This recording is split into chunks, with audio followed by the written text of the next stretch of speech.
Hi everyone, and welcome to another episode of the WA Running Podcast, coming to you on Monday the 22nd of September 2025. In this week's episode, we chat to a weapon who's recently run Britannia, and we talk to her in terms of what keeps them lacing up their shoes, as well as what's to come over the next couple of months. We'll introduce her in just a sec. In local results, we've got a bit of catching up to do, which includes races such as the Collie River Ultra, the Mighty Jarrah Trail Run, Sunset Coast Marathon and Run Festival, Col Junner Sprint Fun Run. We've got our first live show coming up on the 1st of October, so we'll talk more about that in a sec, along with other Warp admin, before we finish the episode with our weekly Weapons of Warp. Across one side of my screen is someone who received a DM in the last week from someone asking for marathon advice. So all of a sudden, he's this accredited running coach, Chris the Metronome Shaw. How are you, mate? Good, Simon. I'm not a coach, and I wish to make that a public opinion. I just somehow I've been getting text messages from friends or friends of friends, asking me a few questions. So, yeah, not claiming to be a coach whatsoever, whatever anyone else might tell you. Welcome, Chris. And then on another side of my screen is someone who I guess we get to call Employee 006, Vicky the Sand Woman Richardson. How are you? I was going to say Shaw. How are you? I'm good, thank you. Different title every week. I like it. Yep. Thanks for having me. I'll need to do more research about you, Vicky, because at least I know Chris well enough to throw him under the bus week in, week out. But I think I need to do a bit of digging over the next couple of weeks to build the list of things to call you. Yeah, I'm sure it won't be too difficult. Yeah. And then finally, on the other quarter of my screen is someone who I guess over the last couple of days in our Warp WhatsApp group, we've been trying to figure out how to pronounce her last name, because we've bloody called her three different ways to pronounce her last name, but hopefully we don't fuck it up this time. Sarah Paduano, welcome to the WA Running Podcast. Thank you. And that was perfect pronunciation. I've been called many different variations on that word. What's the one that annoys you the most? It's actually what someone calls my husband. He races Formula V cars, and one of the commentators at the racetrack always calls him Vinny Paduano. I feel like Chris has called you that. Just 1-0. Yeah. We're going to get into a bit of an interview and a chat with Sarah. So I've known Sarah for several years and done a bit of training with/behind her, because I am definitely not as quick as you are. But I think most recently I found myself glued to Sarah's journey from Land's End to John O'Groats in the UK, where she completed Run Brittania, and also whilst doing it was raising funds for Children with Cancer UK. She has, I think, and hopefully she will talk to us a little bit about her many reasons for running, as I can kind of really concur with that.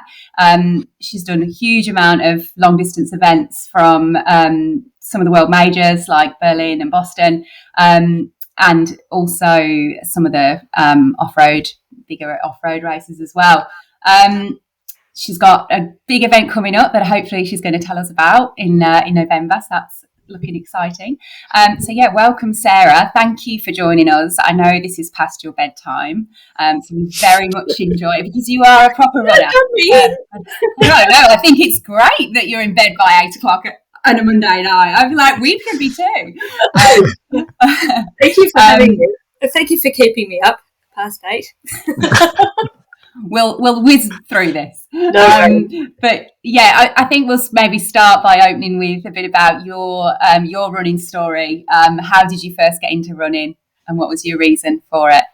Yeah, sure. So I came to running pretty late actually in life. I wasn't really a sporty kid at all. We didn't play sports much where I grew up in a small country town in Victoria. I could put in a bit of effort if there was a ribbon to be won at a school sports carnival. But that was pretty much it. But I did lead a pretty active lifestyle. And then I joined the Army at 18. And obviously physical training is a big part of that life, which included running. But I wasn't very good at it and I didn't run very fast. But I did tend to enjoy it. And it was during deployments overseas that I really started to fall in love with running, because it was really my only time away from base and some me time. And I found it just great mentally, obviously, as probably most of us do. But I was, so I left the Army in 2005 and I did various roles in emergency services. And it was only when I stopped working in 2018.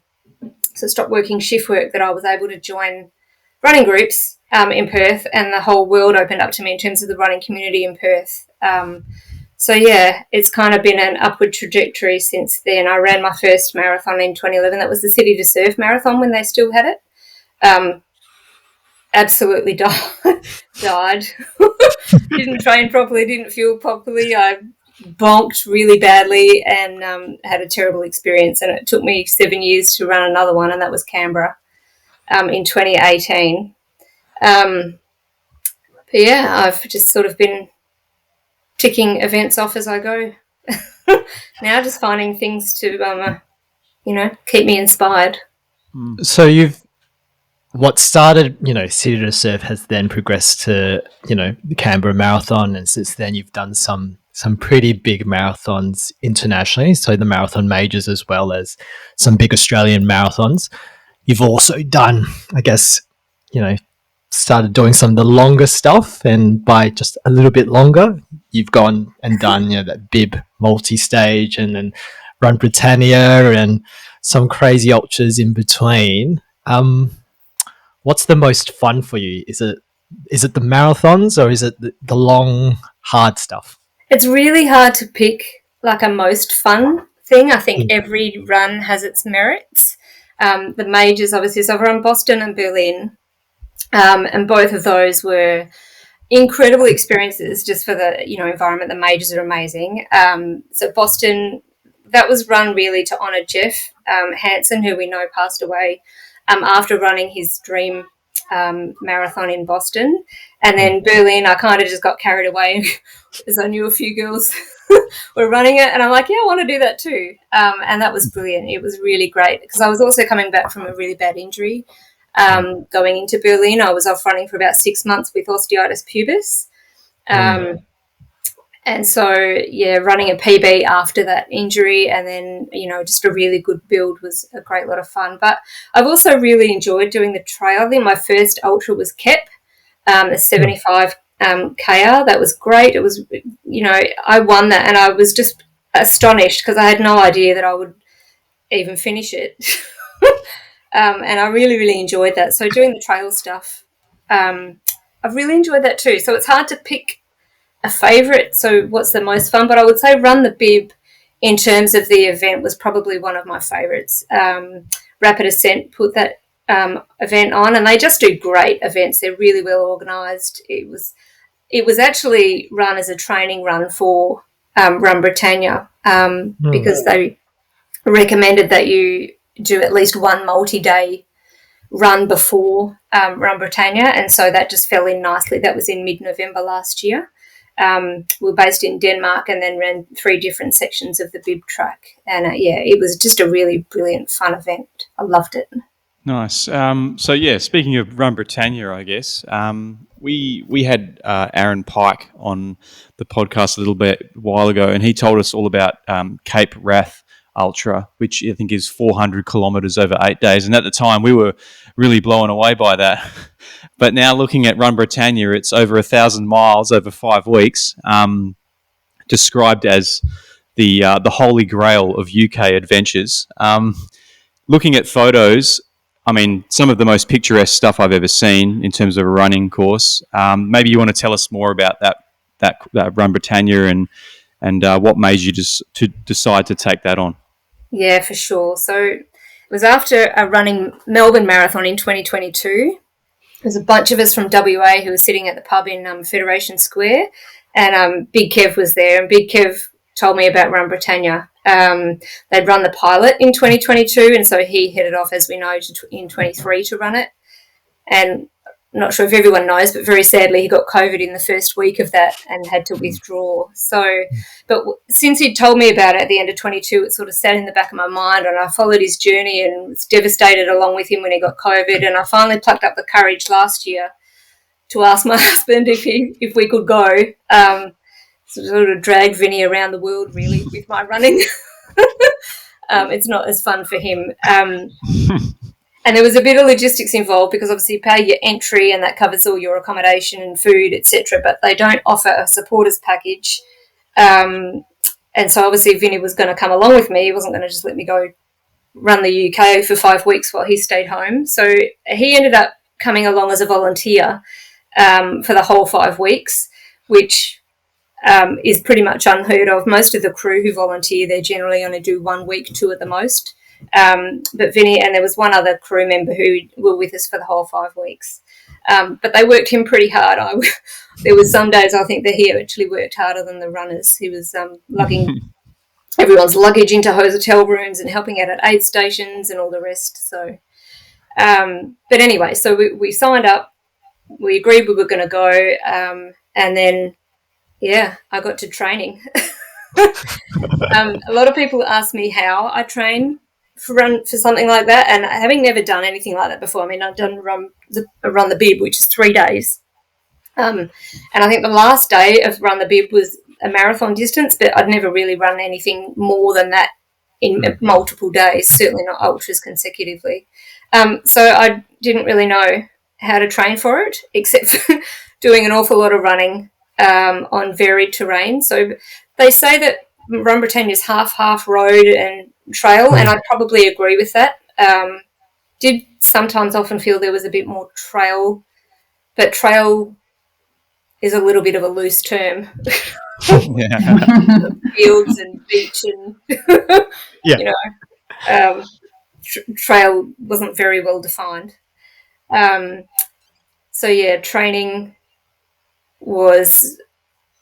I just sort of smashed everything at it. I did quite a lot of running on the bib, back-to-back long runs, and an awful lot of strength work in the gym. So I was doing probably 4 to 5 sessions a week in the gym, which I credit with getting me through the whole run without any significant issues. I had no musculoskeletal problems whatsoever.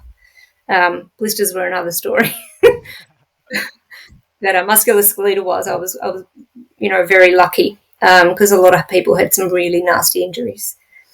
Yeah, that's an incredible achievement to get through the 35 days or whatever it worked out to be without any niggles. It's doing 45 Ks a day, no less. Yeah. More, yeah. So we probably averaged about 53, 54 kilometres a day. Yeah. Wow. The first 2 weeks were the most mileage. I think both of those were up towards 320 kilometres for the week. So the first week itself is actually 7 days. So it's over 35 days, but it's 31 running days. We had a rest day every Saturday. But the first week was the longest, so that was 7 days because we started running on the Saturday. So, yeah, we had a rest day every Saturday.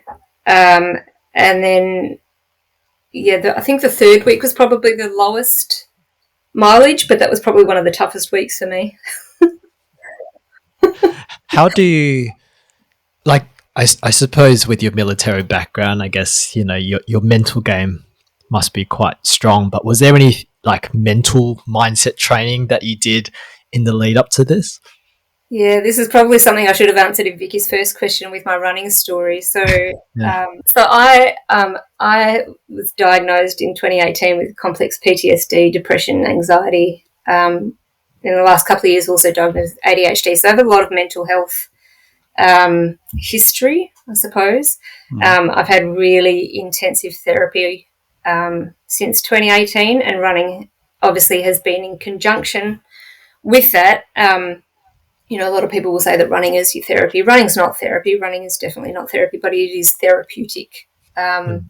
So, yeah, I think the work that I've done in the last 7 years with my psych team really put me in a good stead. But I guess having challenges like mental health issues, and things to deal with, kind of it builds a resilience in you, I think, and that's kind of what you really need to get through Run Brittania. I had said before I went that I basically had two goals. I wanted to run every step of the way, and I didn't want to get injured. So, and I did that, and I was just so determined to do that. There was a few people, obviously there was 22 starters on Run Brittania. One guy, poor fella, rolled his ankle on day one, pushed through another 3 days and pulled the pin at day 4. I don't know how he got through those 3 days because they were really tough running along the southwest coast path in Cornwall. But anyway, he finally pulled the pin on day 4. And the remaining 20 runners all finished, but there were only 7 of us who actually ran all the way. There was a lot of people who would be boosted, so either would start later in the day, so start at maybe pit stop 1 or 2, or finish early, or take entire days off, and that was usually due to injuries and illness, etc. But there was myself and another guy, actually also from Perth, who I met in Land's End, who ran it as well. But the rest of the people were all from the UK themselves, and we were chatting as you go along. And one of the guys he missed the last day of week 1. He had some really, really bad tendonitis in his feet, but managed to buckle up after the first rest day and then finished the whole lot really, really well. Really strong, tough guy. But he missed that day, and he said, "Oh, I'm going to go back and do that day," so that he's done the whole lot. I'm like, well, I don't really have that chance to do that because I'm not flying back to the UK just to run like 50k. So I was just so determined to run the whole lot. Yeah, sure. Yeah, so I think the mental toughness really comes into it, and I think anybody who's run any kind of ultra will tell you that it's the strength of mind that gets you through it, and you go deep inside yourself, and you've got to find something within you that's going to get you to the finish and get you through it. Because if you lose it, and I think there was a few people who probably struggled mentally, who probably could have run more than they did, but struggled. Did everyone have somebody with them? Like, obviously Vinny was with you and supporting other runners as well as a volunteer. But did everyone have a kind of support crew, or no, not at all. There was one lady, the other lady who wasn't from the UK, she was from the Netherlands, South African lady. Her husband sort of piggybacked along and joined us for a few days, and there was one fella also whose wife did the same, so she would pop up quite regularly, but they had booked their own accommodation. But pretty much everybody else was on their own. Quite a lot of people had family and friends join them at on certain days. A few had like partners or friends run with them for certain sections because they could do that, just jump in and run for a day. But otherwise, no. You're pretty much on your own. But we had a crew of usually around about 9 to 10 people all the way through. So we had a project manager all the way through. That changed three times. So we had James for the first week, Abby for the second 2, and then Kate for the last 2. So a project manager, we had a medic each week who changed each week. So that was either a paramedic or a doctor. And we had a physio. And towards the end, they also got like a sports massage therapist in along with the physio. They probably did need 2 physios really all the way through. And then volunteer crew. So that was often just a mix of either family and friends of some of the participants, or people who had run it before or run other rat race events. So the company that put on the event was called Rat Race. So and it was great actually having people who had run it previously, because we could pick their brains and get tips and, get frightened when they told us stories about certain days, like Bog Day. But, it was really well supported. Yeah, great. So you mentioned the third week was kind of the hardest week for you. Was that physically difficult, or was it big? Yeah. The most difficult day, I think, overall for me was day 6 of week 1. And that was just a really tough day for me mentally. I'd had a panic attack, just really, really mentally drained the whole day. But physically, week 3 was really tough. Blisters had well and truly set in. They told us to bring 3 pairs of shoes, so 1 road, 1 trail, and 1 hybrid. And I had Tarkine trail shoes and road shoes. They were absolutely fabulous. Tarkine are a brilliant Australian brand. There's a little plug there for them. But they got too small for me in week 3 as my feet were swollen and obviously with blisters. So probably the toughest day was we were running from Askham into Carlisle. And it was a short day. It was like 40 kilometres and mostly on road. And I literally just took off and ran the whole way just because I just wanted to rip my shoes off. They were so painful. And then I spent probably an hour and a half walking around Carlisle in my socks because I couldn't even put my slides on where the blisters were. Going in and out of running stores trying to find new shoes, obviously with a wide toe box, which aren't that easy to find. Obviously you can't find Tarkine shoes in the UK. Yeah. So after about an hour and a half of walking around Carlisle in my socks, we ended up driving back down about an hour to Kendall, and there was a specialist running sports store there, and I bought a new 2 new pairs of Ultras, a whole size bigger than what I normally wear. So, yeah, physically, week 3 was really tough because a lot of road. Also, there weren't a lot of opportunities to change shoes during the day. We'd have our drop bag available at the second pit stop, which was usually lunch. But there was an awful lot of running in trail shoes on the road, and that's, I don't know if anyone's done that for 3 weeks, but it kind of feels a bit like nails are being hammered into your heels. It's really, really painful. So, but we all had blisters. We all had, I didn't have any injuries musculoskeletal wise, but your muscles are tired and sore and crampy and cranky. So you're just fatigued a lot, and recovery wasn't ideal either. A lot of late nights. Yeah, right. So you get to the end of something like this. I mean, we've joked on the podcast before about getting to the end of a marathon, and I like to have a little cry at the end. Is something like this? Is there like a huge release of emotion for you when you get to the finish of 5 weeks? Oh my gosh.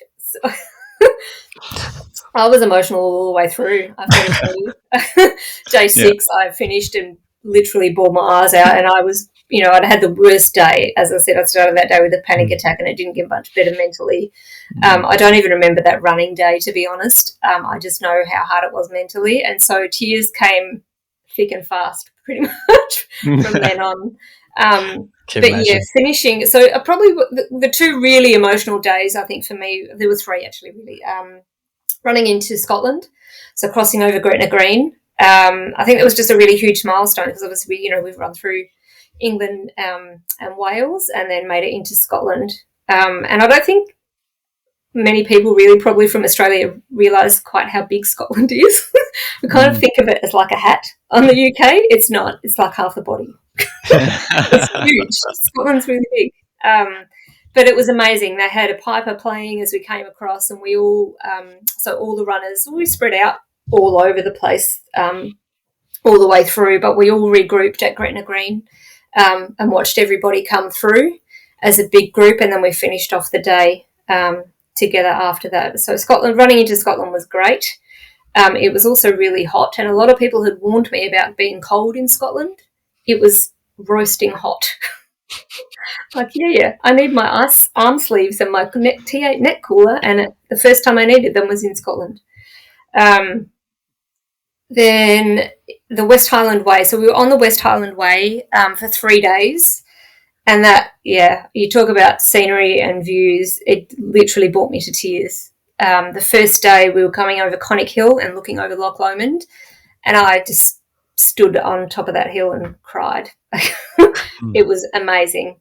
And then, finishing crossing over that line at John O'Groats. All the emotions.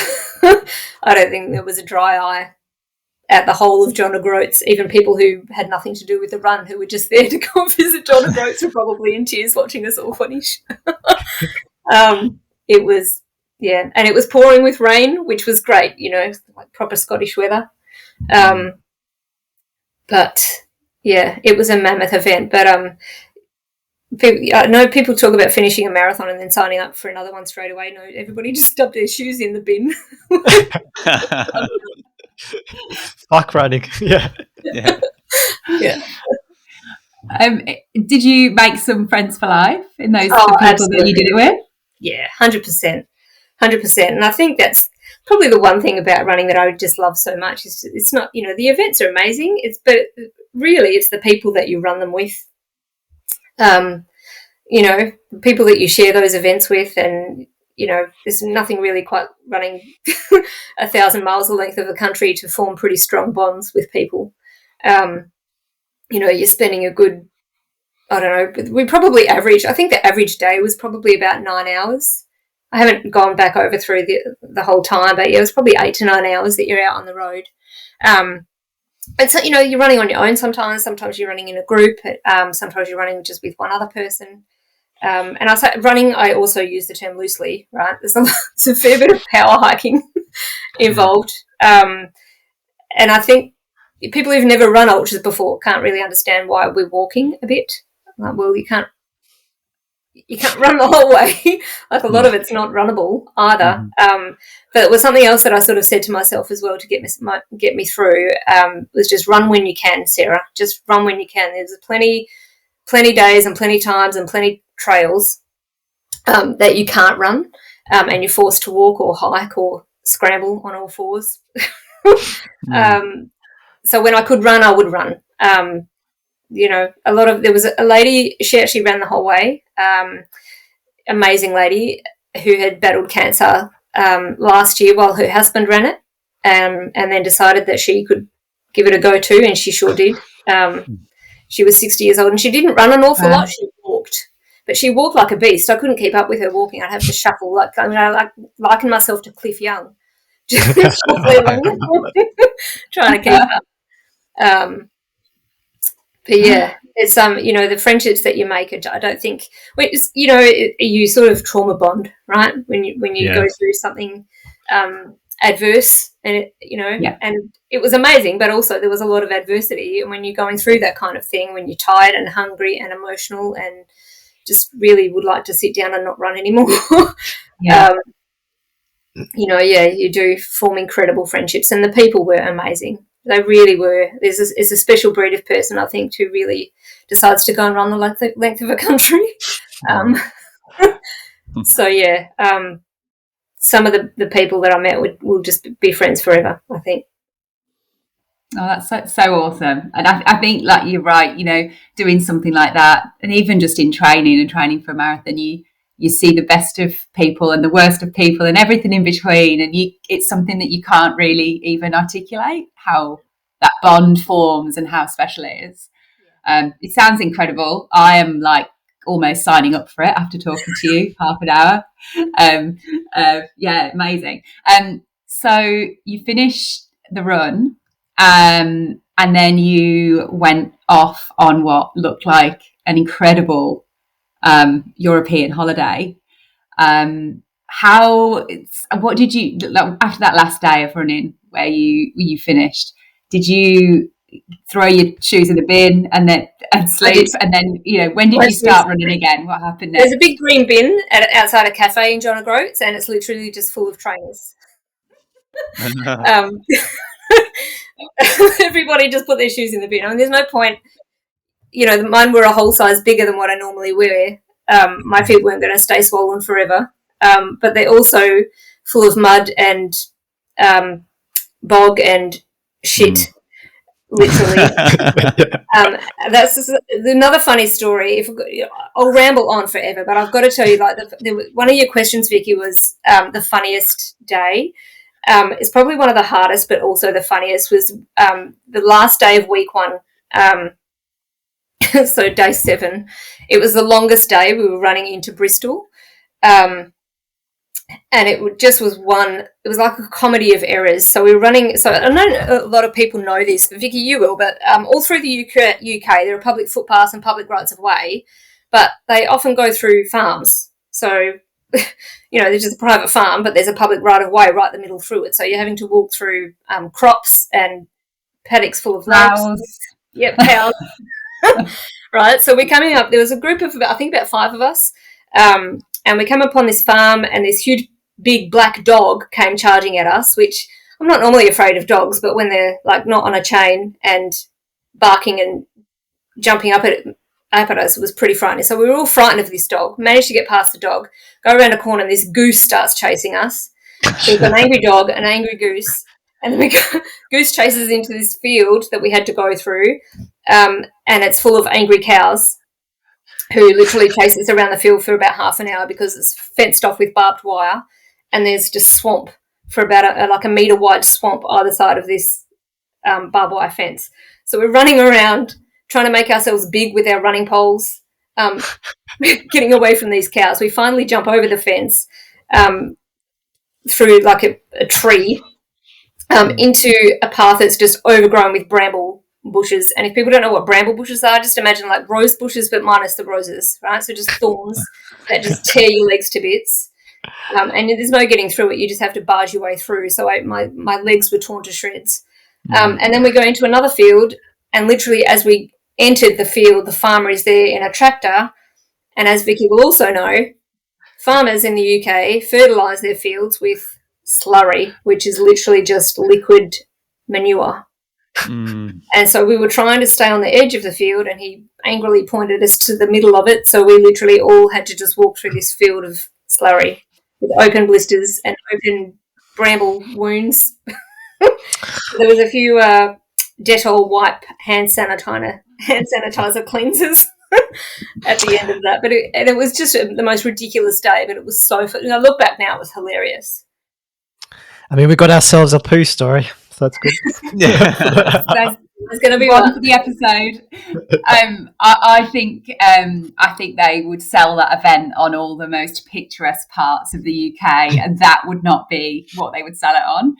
Probably not mention the angry livestock and the poo fields. The angry livestock, or the many places in Middle England, which is where I'm from, which are not that appealing. No, pretty picturesque. Yeah, and that was probably also why week 3 wasn't the greatest. So running through Runcorn, if you're not from the UK, you're just going to have to Google it. It's not the nicest place to run. But yeah, the South West Coast Path in Cornwall, Wales, obviously with the mountains, the Lake District, spectacular, and then Scotland is just something else. Honestly, if you can run the West Highland Way and Glencoe, you are a privileged human being. So, but yeah, your actual question was, what did I do at the end of it? I did throw my shoes in the bin, and all my running gear stayed in my big overnight pack that one of the crew members looked after for me, so that I didn't have to lug it all the way through Europe. And I made it about a week. So we were about a week in Scotland, and then we flew to Ireland, and I got to Dublin, and then just hunted out running stores to buy some shoes and some running clothes, because I was getting itchy feet. Obviously, as you do, a week after running 1,600 kilometres.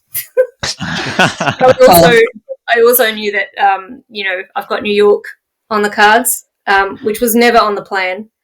I got an invite at the end of January this year, offering me a place at the World Age Group Championships, which are at New York this year. And I had 3 days to accept that offer. And that was from my time in Berlin. So I had no interest in going to New York. It's not a goal of mine to tick off the majors. I know that is, a huge goal for a lot of people, but it's not one of mine. The majors are great, but it's not something I'm particularly interested in doing. But, when you're given an offer to a major that people try really, really hard to get into for a long time, it feels a bit obnoxious to decline the offer. So I accepted it foolishly. And now I'm heading off to New York. I need to get my body in some kind of shape to finish it. I think it's going to be really interesting after doing such a massive event in the UK and being, one of 22 people that started, 7 people that finished, and running on your own for a lot of that, to running in, I don't know, 40,000. The biggest 50,000. marathon in the world. Yeah, completely different. You know, the events, and I think that's what I really just love about running is that, you know, you can go and do something like Run Brittania, and then, you know, 3 months later you can go and run the streets of New York. It's like I said, it was never a goal race, so it's not a goal race of mine. You know, I always go into events wanting to give it my best and see how I go, but I'm not chasing a time. I literally just will be happy to finish it. I didn't do any speed work leading into Run Brittania. Obviously, you don't need to do that. Not an awful lot of speed involved. I did, you know, there was quite a few events that I did in the lead up. So Run the Bib was one of them. I did the Larkhill 50 as part of training, and also did Hurdies, which was, I had signed up to Hurdies before Run Brittania, and that was obviously going to be my big goal for the year, but then that turned into a training run also once I signed up for Run Brittania.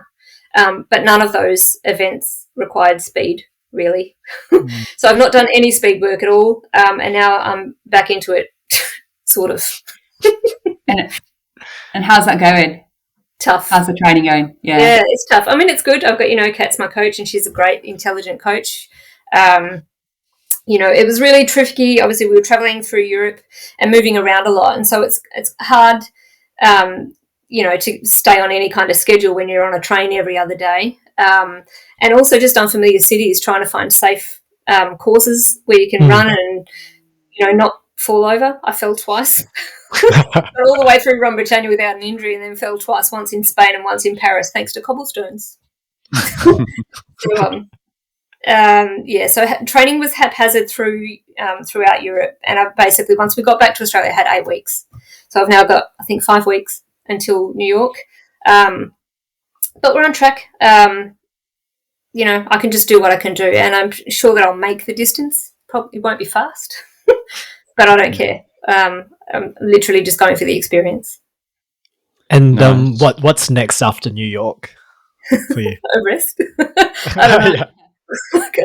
Maybe a more sedate hobby. No way. I can't imagine you ever settling for that, Sarah. No.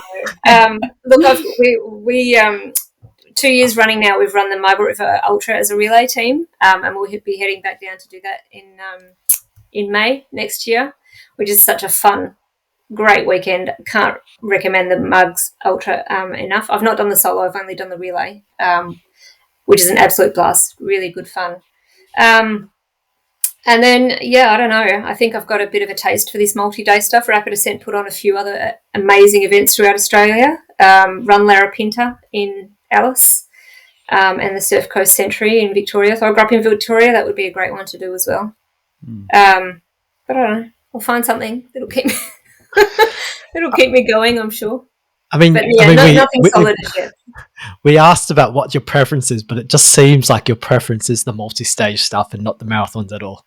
Yeah, I don't know. I think you do tend to progress. You know, people will run a half and then they'll do a full, and then you've got to do an ultra, and then you do a multi-day, and then you run the length of the country.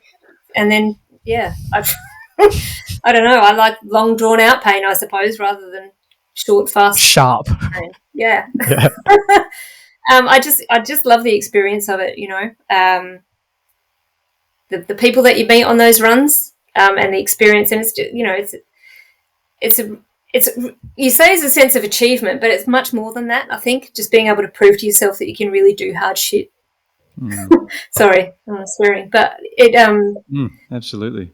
You know, you've kind of got to do it to realize how much it changes you. You know, I've been complaining over the last couple of weeks about how hard my training is, but then, you know, I didn't run for 35 consecutive days and step in cow shit. So it probably has put everything into perspective. So, but it's all perspective, though, isn't it? You know, I mean, I was running an interval session or something with a good friend the other day, and you know, I haven't done intervals or threshold, and threshold is my nemesis. You know, like everything goes into perspective. Like a 7-minute kilometre on Run Brit was a good click. You know, and like now you'd be walking that, wouldn't you? So everything comes into perspective. You say that, you're running the length of the country, but, you are taking a good 5 hours to run 40 kilometres. So, and that includes, obviously your pit stops and refilling your food and your fuel. And, yeah, that's something else that really comes into play is the nutrition. I struggled a lot with the food on Run Brittania. Really, really struggled. And I guess it's, I have a great sports dietitian, Simone from Nutrition Works, another plug. She's great. But unfortunately, you're at the mercy of whatever is on offer on those events. And they literally just go for high calorie but not necessarily high nutritional value food. So there was a lot of fast food and beige food. And I think we probably got 2 days in and we were like, give me some broccoli. Yeah, I'm not sure that Runcorn's known for its high quality fuel for runners. No, I mean, there's some great specialties all the way through the UK. Your Cornish pasties and Kendal mint cake and all sorts of weird and wonderful things. There was another question, I think, Vicky, that you'd had earlier about quirky food. So probably week 4, we had a couple of guys who had run it before and run Dragon's Back race in Wales. If anybody wants to Google Dragon's Back, good luck. It's like probably the most difficult run that you could possibly ever do. So he had run that before. Anyway, these guys were talking to me about they had different food at pit stops, a lot of sweets and biscuits and cakes and all that. It sounds amazing if you're into that kind of food, but I can tell you, like after even just 2 days of it, I was done. By week 4, I was pretty much over the cakes and lollies and sweets and donuts. But they have this thing, Vicky, do you know about pineapple and cheese? Oh, on sticks? Yeah, on sticks. Yeah. Oh, yeah. Yeah, it's great. Thing. It's fancy, apparently. It's like a real fancy children's party thing in the UK, pineapple and cheese. It was very popular in the 80s. Still very popular. And they couldn't believe that we'd never had that. They thought we were very deprived in Australia at our children's party not having pineapple and cheese. And I tried to tell them about fairy bread and they all turned their noses up. I'm like, it's like joy in a snack. But you go with your pineapple and cheese. Yeah, apricot chicken. Yeah. Well, Sarah, it's been an absolute pleasure chatting to you about your journey, your big races, and your coming up. It is 8:36, so we'll let you go past your bedtime. So have a good night's sleep tonight. But no, thanks for joining us on the WA Running Podcast. Thank you so much for having me. It's been a pleasure. Awesome. Thanks, Sarah. Cheers. Yeah. Dragon's Back looks ridiculous. I'm looking How at bad it is now. it? What's the damage? It looks like a lot of climbing on all fours, to be honest. Yeah. What's the elevation? 17. What did it say? I think it was like 18,000 feet over 600 kilometers or something. So whatever that works out to be. Yeah. It looked rough though. Yeah. There's some seriously good fell runners in the UK. Crazy good. Like there's some ridiculous races and I've done a few in the north of England, the Yorkshireman being one that I recall. And honestly, the way that those runners run, not just up the hills, but down the hills, it's like something else altogether. It's just, yeah. Not for me. Not for me. I mean, where to from here? Like, how do we segue into our own lame training after talking to Sarah? No, she's pretty. You know what she does? She definitely underplays her ability. I will say that she is an incredible. I don't know that she'll listen to this because she told me before that she doesn't tend to listen to podcasts. But she is amazing. Like she's obviously was invited to New York Marathon on an age group entry, and I think her marathon PB is 3:08. I want to say 3:06. Sorry, 3:06 from Berlin.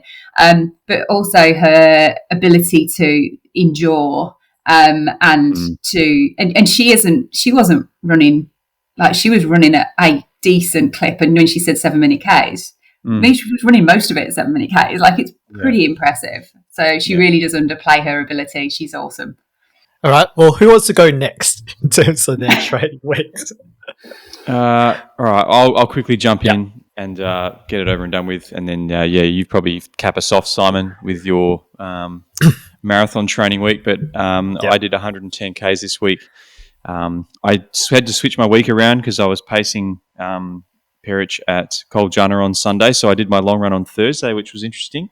Ran from Fremantle to kind of down towards Warnborough, like past.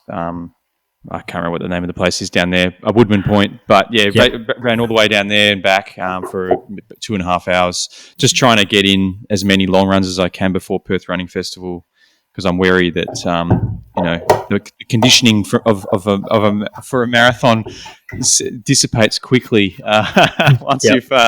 once you've recovered from your last one. So good fun. And then paced Perich at Col Junner on Sunday. The goal was to run out at 3:52s, and that's what I did. So, and at end of my week, that's done. Did he run at 3:52s as well? I think Dave it was getting hard, as it does in a 10K, about 6Ks in. So he was starting to waver a little bit, and I did turn around and say to him, like, this is going to be the hard part. Like, you just have to start breaking it down into K by K and just run on my feet, because he kept on kicking my heels, like all through the first 6Ks. He was like so close to me, he was kicking my heels. I was like, just stay on my heels, and we'll get there. But I think it was getting a little sweaty, once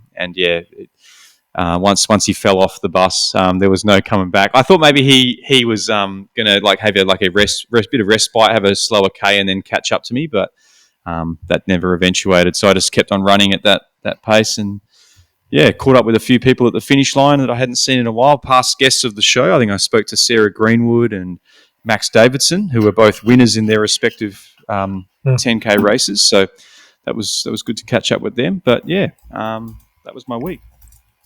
So you've got Perth Marathon in 20 days. We don't know because you're meant to be pacing the 3-hour 15 bus with Matt Smurley. I know Matt's a bit injured at the moment, so he's probably touch and go in terms of pacing the 3-hour 15. How are you faring in terms of doing a solo pace job at that pace? So Matt's already he's already handed in his resignation, and Ordwin is going to jump in his place actually. So Ordwin was already pacing the 3-hour 30 bus, and he's just moved down 15 minutes. So look, it's going to be good fun running it with Audie, because I run most of my long runs with Ordwin, so it's not going to be really any different to any other Sunday, to be honest. The conditions will be the what will prove to be the difficult thing on the day. Like if it's 28 degrees, then running a 3:15 isn't going to be as comfortable as I thought it might have been 6 months ago when I signed up for this. So I'm sure we'll be fine. Just got to stay hydrated and actually treat it like a race and not take it for granted. Yeah, definitely. All right. Well, let's move on to Vicky. So how's training been post Sydney? So, are you deep in the post marathon blues, and what's next for you? I've just been really tired actually. I wouldn't say post marathon blues, but I kind of came off Sydney feeling like really glad that I wasn't injured, and glad I was able to still run. So that was a tick. But I've just been tired, and I said to Tina, I'll jump in and do Perth Marathon if I can get an entry. If I'm in Perth, I might be back in the UK at some point soon, so I'm not really sure of my plans. And so kind of started training in vain. Well, not training really in vain for it, like just sort of ticking along from Sydney.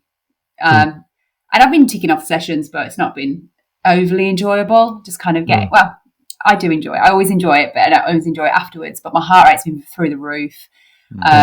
So all last week was a struggle. Work's pretty mental. I'm just tired.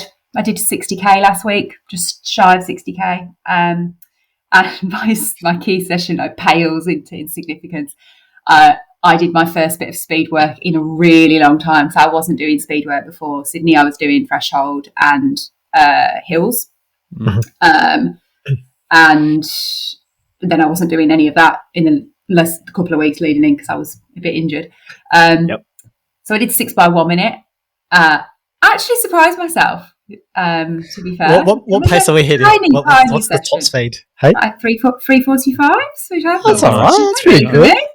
That's good. And it was okay. And I wore my Adidas Pro 3s for the first time, also in a really long time. And my calves didn't scream at me. Nothing fell off. So, and this morning I went on my first run since Sydney, pretty much, where I felt good. I actually felt like I was ticking along at an easy pace. My heart rate was telling me I was at an easy pace, and I was feeling so hopefully on the up. Yeah, nice. So if you are doing Perth Mara, so if you find yourself... No, I'm not. I'm not going to do it. No. You're not going to do it? No, I just am too tired. No. I'm not feeling it, and I feel like it's just adding an extra layer of pressure, and I don't really need at the moment. So I'll carry on doing my training as if Tina has sent me a plan as if I'm going to do it, and I'll just tick off the runs and just maintain fitness. And I know I will get to a point in the next few weeks where I start to feel good again, and that will be great. And then when I do, I'll figure out what next. Okay, sounds good. Go back to defend Sandman next year, maybe. That's what's next. Yeah. When is that? Is that like Feb next year? February, yeah. I mean, possibly. I did think about doing it as a duo. I might not do the whole thing. Herdies is my next goal. So that's the plan. Oh, it'd be good on the podcast to have you two neck and neck at Herdies, so that'd be good. No, I think you'll win. Fascinating, yeah. We should definitely have a live show at that. 100%. I'll have to get might still be going. A roaming mic or something. Yeah. I'll be full of philosophical views, 20 hours deep. Just hallucinating. Yeah. No, sounds good. I mean, we basically should just do a road to Herdies in the lead up to that, because this guy has no idea how to train for a backyard ultra. What did you do? When you did podium at Herdies a couple of years back. Like, what is training like? So the week's pretty normal. I didn't do any speed work, but I loosely kept things similar to, what I would do for a marathon minus the speed work. The long runs would be long runs back to back at a weekend, and the long runs would be over a prolonged period of time. So basically, like picnicking with some running is the way I like to think of it. I just parked my car up at Herdsman Lake. Generally, I went there and did it, and just took a load of snacks. Did a laps, stopped, had a snack, and just mainly to train my body to eat different food. Yeah. So I did quite a few recce runs like that. Just being out for long periods of time in different times of the day as well, like through hotter times of the day, was useful. So that's probably what I will do again. But I don't think it will change too much, and I really don't think I can run over 100 Ks a week safely. I mean, if I was Sarah and I was in the gym 4 days a week, I probably could if I was that committed to the gym, but I really am not. So, I think that's my maximum really before I tip over the edge. So can't really do more. Okay, sounds good. I mean, we'll see what our training looks like in the new year as we head to it. I don't know how my training will change or what I will do different. Like, I don't see myself hitting the gym, because after the record with Shane, that didn't change anything. So we'll see how we go. But no, looking forward to it. All right, shall I just go straight into my training? Please. I did 115 Ks. I am physically and mentally tired. Deep in this marathon block and back-to-back marathon blocks. Key sesh was the alternating K, which is the longest of the alternating K workouts in this block. So that sort of is capped at 16 Ks, alternating between 350s and 410s.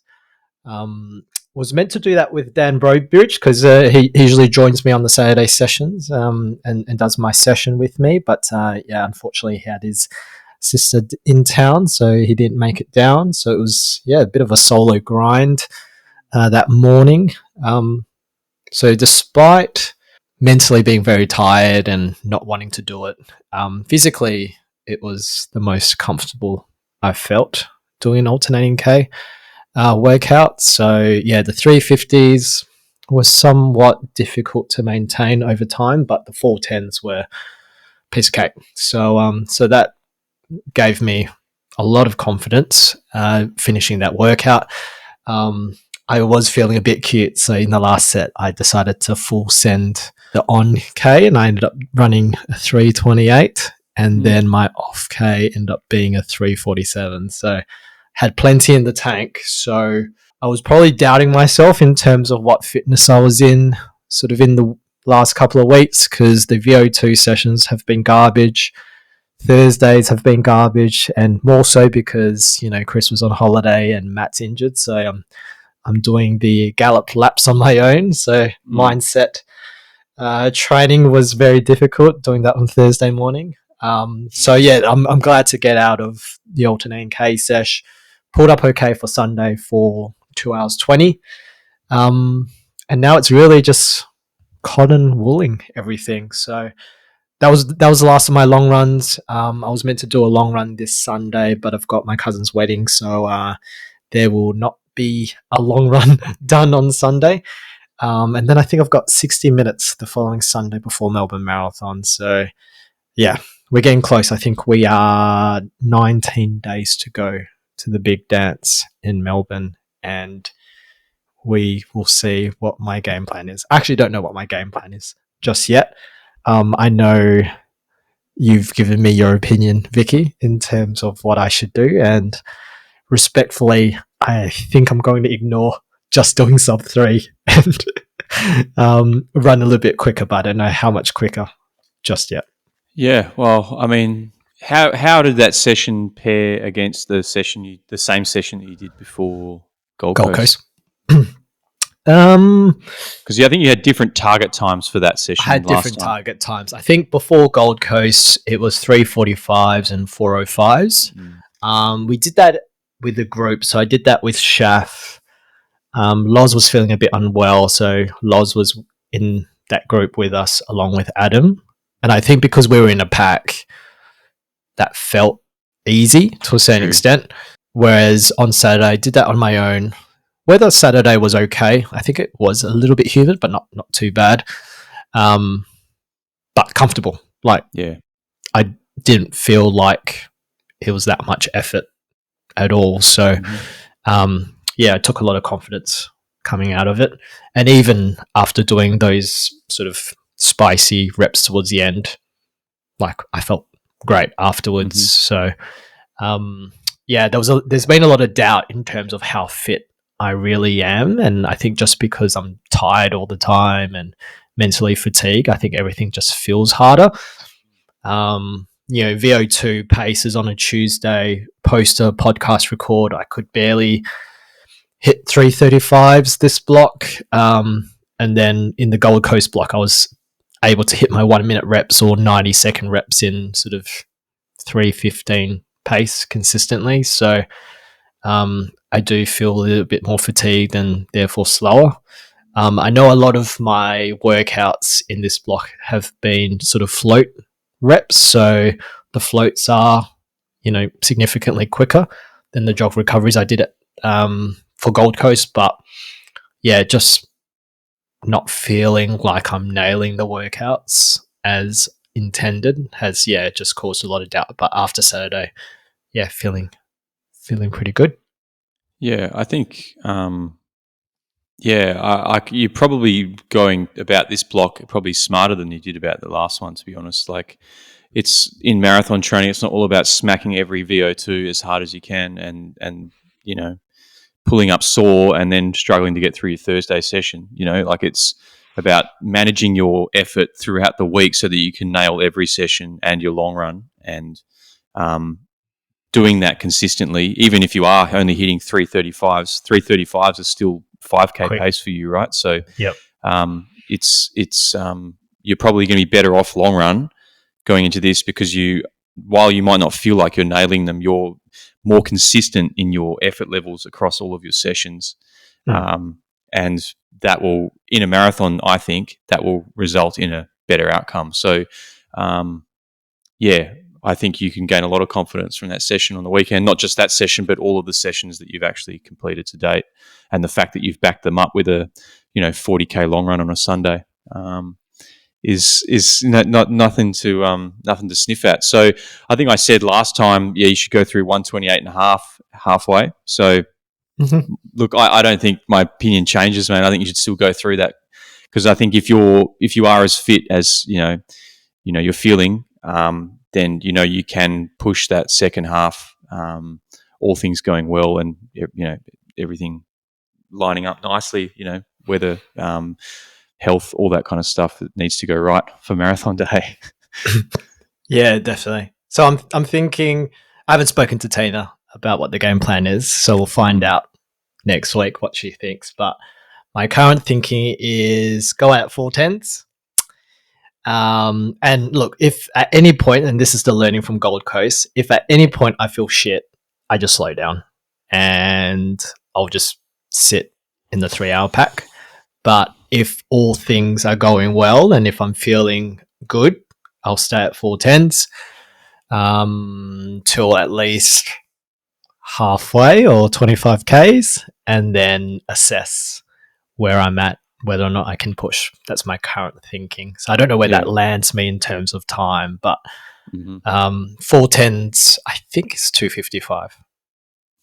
It's 2:57, but it's 2:57. Okay.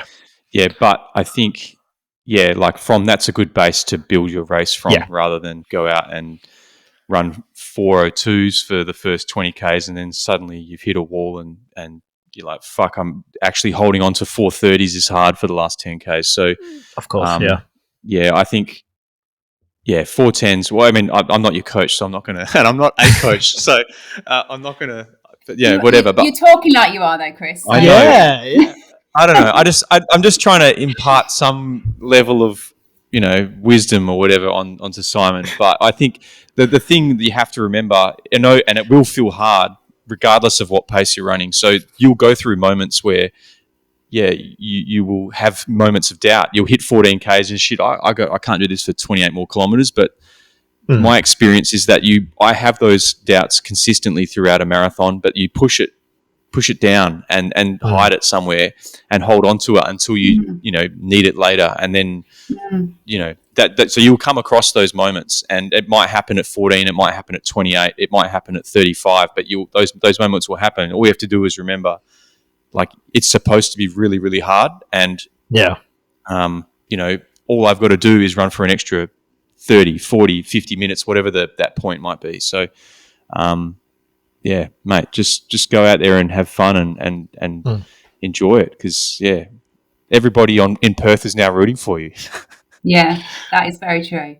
And I think the other thing I was going to add about the fact, like, yes, I thought the session on that you did at the weekend was awesome. It looked great. But I also think all those times that you've got out the door when your training group isn't around, I think there's a lot to be said for that. If you can get through the grind on your own when there's nobody there, like, it's, you'd never say to someone, go out and run a time trial at Parkrun, or go out and run a time trial at, to find your kind of baseline. You wouldn't be going and telling them to do that in a pack. It would be an individual time trial, ideally, set, your paces and establish what that looks like. I think it's very easy to go along with a pack and, knock off the K reps or whatever they are. To be able to do it on your own is, it gives you an extra level of strength that you're finding from inside yourself, not from somebody else that's running in front of you or next to you or behind you and, doing it as well. 100%. Well, thank you for that. We'll see what Tina says next week, as what the potential game plan is. I'm trying to remember, do we have a weekly episode before Melbourne? I think so.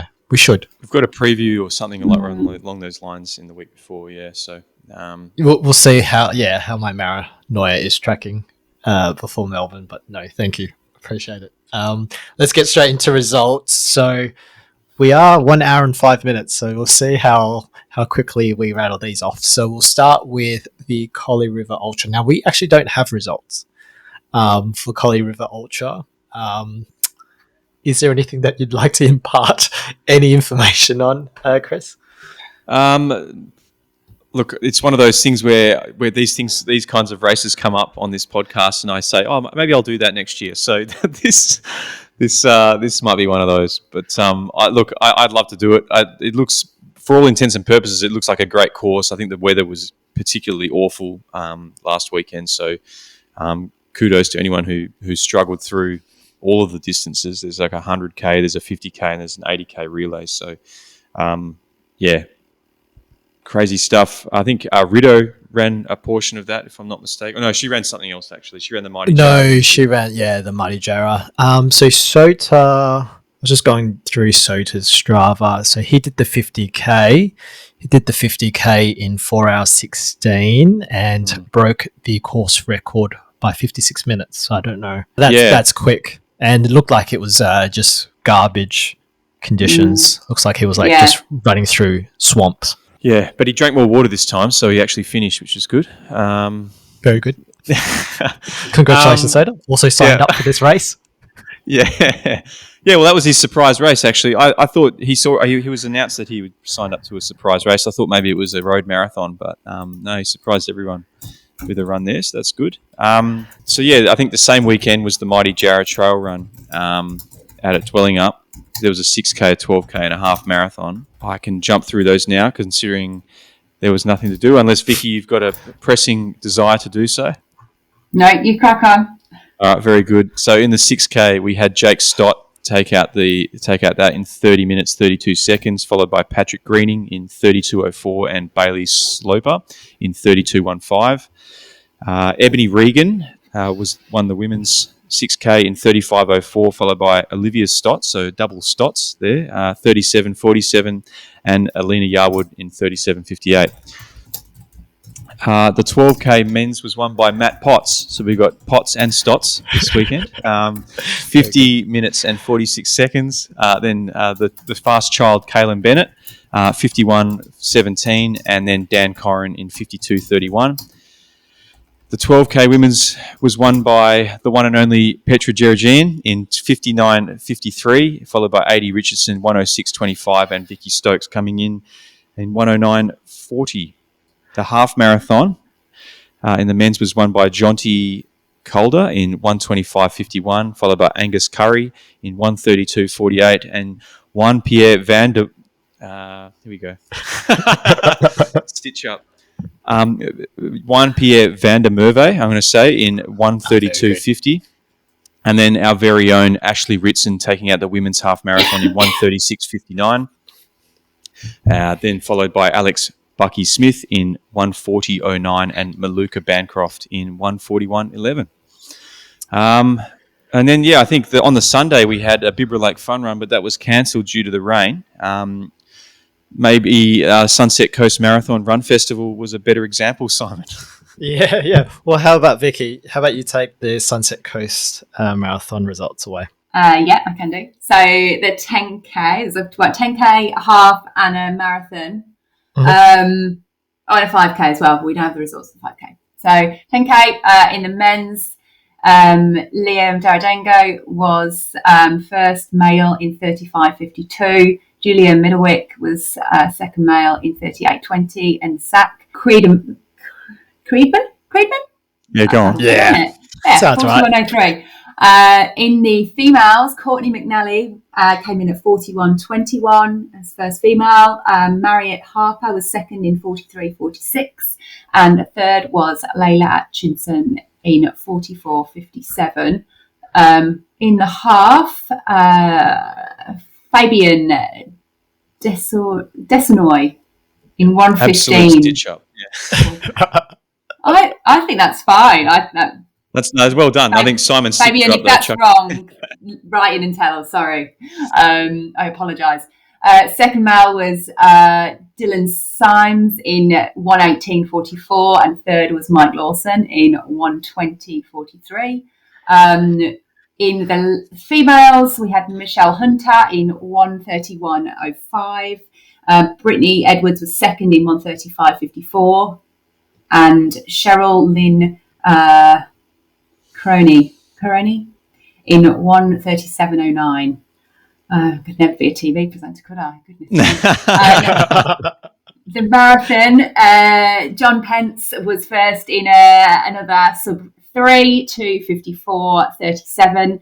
Second male was Adam Carter in 2:57.51. And third male was Tom Schneering in 3:06.40. And then in the females, we had Casey Newby in 3:27.21. Jess Hawke in 3:56.09, and Erin Cunningham was third female in 4 hours and 46 seconds. And I did just want to throw John Pence under the bus, because we have a rule at Yellow that if you get a podium in a race, you buy the coffees. And John did not buy the coffees last week. So I am hoping that this week he will. Was it because he wasn't at Yellow, or he just... No, he was there, but he got back later and we'd all bought our own coffees. So to be fair to him, he did actually try, but we were all sat down drinking coffee. So anyway, this week, John, please. Typical accountant, disappearing when it's their round, but Absolutely. He was out doing his 14K at a very nice, easy pace. So yeah. Classic. All right, we'll wrap up the results with the Col Junner Sprint Fun Run. I'm just looking at the names. I can read these results. So in the 5K in the men's race, we had Mike Lawson taking out the win in 17:14. I'm glad that you signed up to a Marathon Club event, Mike. Coming second was Drew Langford in 17:27. Coming third is Thomas Chapman in 17:58. So pretty close there in the men's race. In the women's race, we had Emily Murray in 20:53. Eden McDonald in 22:30 and Michelle Larkin in 23:05. In the 10K in the men's race, we had Maximum Davidson taking out the win in 33:30, Jamieson Hick in 35:59 and Brad Gartrell in 36:25. In the women's race, the 10K was taken out by Sarah Greenwood in 37:55, Astrid Roberts in 38:26, and I think Loz did a 30K long run. So she did the 10K in 43:42. And you're riding wrong way. What does that mean? Sorry. Yeah, Loz took a wrong turn somewhere along the course. So explains why there's a few extra minutes there, I think. Oh, okay. Fair enough. No, all good. Well, still coming third. So congrats, Loz. Did you want to just quickly touch on the Merlin Marathon, Chris? Yeah, for sure. So we had avid listener of the show who's living in Germany at the moment, Will Pethick. He ran a 250 back in April this year and has run a 32-minute 10K, which is ridiculous. But he ran a 257 at Berlin on the weekend. So congrats, Will. I think he ran a negative split too, which is pretty neat. He ran it in a Canning Districts singlet, of all things. And then I saw on his Strava, he had a nice big pork knuckle after the finish. So beautiful. What better way to hit the protein than big fat pork knuckle? Joe Murphy, one of the weapons we called out a few weeks ago for doing some absurd Renato Canava style workouts, paced a friend of his to a sub-4 marathon in the lead up to Perth Running Festival. So that's awesome. Joe, looking forward to seeing what he puts together at PRF. We had Ollie Palmer, a front runner, clocking a 2:35, so very rapid there. And Simon's favourite, Harry Styles, coming in at 2:59 in reportedly tough conditions. He was wearing long sleeves, which is outrageous. My question is, why can't Simon be more like Harry? Because Harry's probably not a fucking sweaty boy, probably from the sounds of things, running a 2:59 in long sleeves. Fucking Harry. Yeah, well, no, I mean, he can do everything, obviously. Yeah. Yeah. He's a man of many talents. So a pretty good progression in the marathon for him, because I think he ran, what was it, like a 3:24 or something in Tokyo. He's running a sub-3, what's that, 5 months later? Yeah. So very good effort from for Harry. Yeah, I mean, we might see him at the World Champs in at least 2 years' time. You never know. Never know. Yeah. Definitely in Beijing. See you there, Harry. All right. So in upcoming events, we've got the Denmark Half Marathon this weekend on Sunday. There's a 10K and a half. I was having a look at the course map before joining the record and looks shit. Yeah, it looks hilly, doesn't it? Yeah.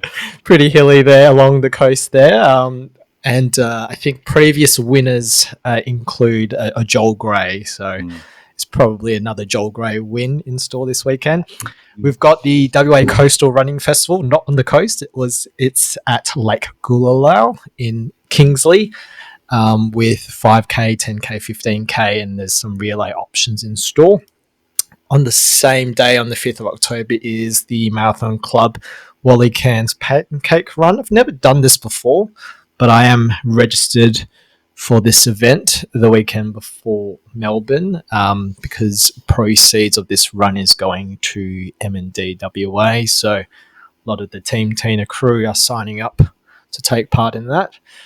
So I'll find out what the pancake situation is. Vicky, have you done this run before? Vicky's frozen. So I think that. Sorry, I don't know what happened. I asked the question. It was just silence for like a good 10 seconds, which I'll probably keep. Have you run it before? Yes, I have run it before, and there are pancakes. Yes. Okay. What's the pancake situation? Yeah. What's the pancake situation? So how much pancakes do you get? I mean, I don't think there was a cap on it.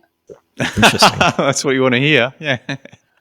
So, no, I mean, I don't think so. I don't recall. It was a few years ago, to be honest, so don't remember specifics, but I don't remember anyone telling me I couldn't have more pancakes. So I think you'll be good. Good carb load. Lots of running on stand, isn't there? Yeah. I don't remember what distance I did, to be honest. I can't recall. But I will probably jump into that one as well. It could be good. Oh, very good, very good. So Vicky claims unlimited pancakes in store, so please sign up. We've got the Perth Running Festival on Sunday the 12th of October. If you're aiming for 3 hours 15, you are in good stead with Chris the Metronome Shaw and Uncle Aldwin steering the ship there. Then you've got the Pemby Trail Fest the weekend of the 17th of October to the 19th with various distance across the 2 days. You've got John Gilmore on Friday the 24th of October. Before you've got the Perth Duathlon and Running Works Festival on the 26th of October to cap off the October month of running. We'll get straight into Warp admin. So we've had a couple of competitions lately. So we had the Warp PRF Bix competition. So congrats to Stacey, Janet, Stephen and Jordan for unfortunately winning a marathon ticket with 3 weeks to go. So suck shit, but you did win a Bix pack. So congrats guys on I guess winning the exclusive Bix pack that includes Bix new gels. Can I just give a call out here to Janet? So I run with Janet. She wins every single competition she enters. She recently won a whole ham from the Good Grocer or somewhere like that. The herdsman. Yeah. I don't know what she did with it. I asked her if she would invite me around, but she didn't. So I'm not sure what happened to the ham. So what you're saying is because the next giveaway is the Puma shoes, which we need to figure out who's the winner. So if we do pull Janet, we just redraw, right? Is what you're saying? Oh, maybe we should cut this bit out because there's no fixing here. It has to be fair. No, it's Janet. It's Janet. You may still win. And then we've got our Road to Kwinana Freeway live show record that's happening on the 1st of October. I haven't checked. Do we still have tickets? Possibly. There's still tickets, but we started with extremely limited tickets. Now we've got a dire situation where there's only probably half a dozen tickets left. So if you're thinking about doing it and haven't pushed the button yet, I'd jump on as soon as you hear this record. Yeah, beautiful. Excellent. All right, let's finish the episode with our Weapons of Warp. Alrighty, so Colin Dismuke gets another mention with his FCTC beer half over the weekend. 7 beers and a fireball over 21 kilometres of running. Sounds like my worst nightmare. He invited me publicly on his Strava to next year's edition, where they're thinking of doing a marathon and extending the number of stops. So based on my past experiences with excessive alcohol consumption, there might be some unexpected consequences of that. So I'm not sure what's going to happen there in the future. But look, we're still waiting on this beer mile from Crap, and I'm sure that at this point it's never going to happen. So maybe we'll have to find our own irresponsible event to host. I think is it Perth pub runners do a beer mile at the end of the year. I think we just jump on that. Get Brian on board, you reckon? Yeah. I think we just sign up for whatever that event is. Can I ask a stupid question? Do you have to drink a pint of beer in a beer mile? It can be. I think it just has to be a fizzy drink if you're not an alcoholic. Good. It's not a pint. It's like either a bottle or a can of beer. But there are non-alcoholic options that you can consume. Okay, that's fine. I think that the issue is less about the alcohol; it's the carbonation of the drink that is problematic in a beer mile. Okay. Yeah. At my Christmas party last year, I tried consuming back-to-back Cokes, and just saying I could do a Coke easy, and it turns out Coke's actually really hard to slam down quickly. So don't recommend that. And I'm referring to the beverage, not the stuff that you take off a toilet seat. So. I'm very tired. I'm not editing any of this out. So there's that. And then I just wanted to have a quick shout out to a few people this week. We've got Aaron Young and Coach Macca taking off on their respective Bibbulmun FKT attempts on the 24th and the 26th of September, respectively. So good luck, guys. I'm looking forward to following along there. We've got Vlad Ixel as the sole representative from WA, selected for the World Mountain and Trail Running Championships, running in the 45-kilometre short course, which has 3,600 metres of elevation. I'm not sure if you've seen his photos over the last few weeks, but he's been kind of doing some course recce, or if you've listened to their podcast, Peep Pursuits, it's worth listening because, it sounds and looks incredible. So all the best with that, Vlad. Liam Dardengo, the King of the North, did a Saturday Arvo run, had the sudden urge to take a dump. Seems to be a common theme in his running, similar to myself, and Simon and I have a mutual friend, David. His Sunday run, he felt cute, put his trail shoes on, and then ran the Yabaroo Budgerah trail as part of his long run. And coincidentally setting the FKT, I think, which works out to be 30 kilometres at 4:20 pace. So, pretty wild stuff there from Liam. And then finally, Damien McVeigh, the Collie River Ultra 100K, and Nancy Shaw for helping him after she had to give up her own run due to illness. Incredible efforts from Nancy to jump in and crew. And then finally, Kai Robinson for coming fourth in the 5,000 metres at the World Champs on the weekend, which basically looked like a swim. He ran a sub 13-minute 5K. My battery's about to die, guys. So if I don't wrap this up quickly, it might end soon. Just quickly, I don't know if Nancy still listens to us, but I remember very early on, Nancy did submit a formal complaint about how we swear too much. And I think since then, we swear a significant amount. More so.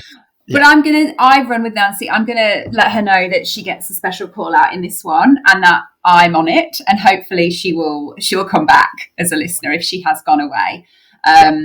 But yes, she was so sick last week and she went down to Collie and was going to run. And at the last minute, she just pulled the pin, which I think is a really brave thing to do, actually. And Damo is also one of the guys I run with who is a weapon for doing that, but also a weapon for dragging me along on Thursday when I felt utterly crap. And he just distracted me the whole way. And that was 4 days after he ran 100K at Collie. So, yeah. Good guy, Damo. Yeah. Very good. All right. Well, before Chris's battery dies, thank you both for joining me on this week's episode of the WA Running Podcast. You can reach us on Instagram at WA Running Pod. Our email address is warunningpodcast@gmail.com, and our Strava group is Warp. Thank you for joining us this week, and we will catch you next time on the WA Running Podcast. See ya. The Three Musketeers. Yeah. I've been told that on the latest episode of Crap, we've been referred to as a breakfast radio throuple.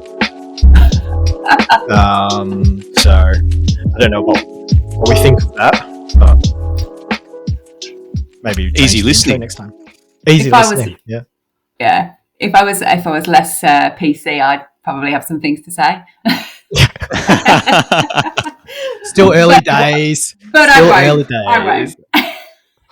5 weeks deep, you will be swearing your head off, saying unhinged things.